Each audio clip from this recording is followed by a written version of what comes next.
the very last thing about anything is the repertoire that Carole and I have chosen.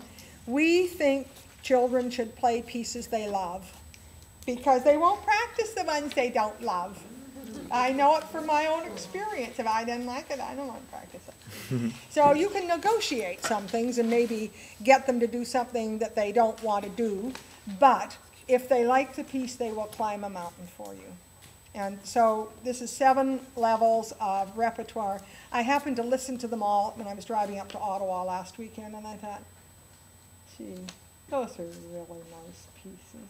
Those are all the pieces I ever wanted to play. When I was growing up, I remember once vividly my teacher saying to me, "Oh, Valery, you don't want to play that. Everybody plays that." Yeah, I did. Yeah. So they gave me some obscure thing that nobody ever wanted to hear anyway. And my theory about undiscovered masterpieces is for a reason. You know, I want to play the pieces that people love to hear. That's why I chose the pieces the other night. They're all the pieces I love to hear myself. You know, so there's enough of those to go around. Let them have a belly full of all the ones they want to play. And when they run out of those, then you can move on to some of the ones if they feel like. By that time, somebody will have written something else juicy to play. So thank you for your attention.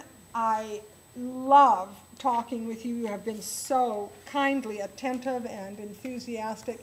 Is there any questions that you have that I could answer for you? Or I'll just say, you know, we know that teaching is exciting and rewarding and creative. And it is also exhausting, demanding, and sometimes exasperating. And when you are giving out week after week to however many students you have, and you probably all have many more students than I ever dealt with because of trying to keep up performing side of it as well, it's a great drain on your emotional and psychic being, and that's why it's important to come to things like this so you get a little putting in and having a chance to see yourself and to appreciate all of the good things you already know how to do, and maybe take away one useful new idea to try out on your kids. To try them out on a few at a time, right? And what keeps us going, usually, is the light in the kids' eyes when they get it. And to a teacher, that's meat and drink, isn't it? And they get excited about it. And I had so many experiences like that yesterday. These wonderful children, marvelously prepared, coming in and playing wonderful stuff. And sometimes we were able to talk about a new idea for them. That was very exciting for me too. And another thing that keeps us going is the certainty that we cannot know the moment at which they're going to catch fire. So even with the ones that seem to be struggling the hardest, and the ones you think they're never going to get it, we can never predict that, because the studies have been done that show that the ones that start out with a bang and seem to be just progressing so quickly through it are not necessarily the ones that end up going the furthest with it. Sometimes it's the ones that really take a long, slow time to get going. Once they catch fire, they go off like a rocket. So it's important for us to have faith in them all, no matter how difficult that can be at times, and how discouraged we sometimes get, which is why you need to have your buddies. Another very strong reason for coming to More Than Music, for being involved with people like Jim and Betsy and Chuck and all of you whom I have known over the years. You need a buddy system.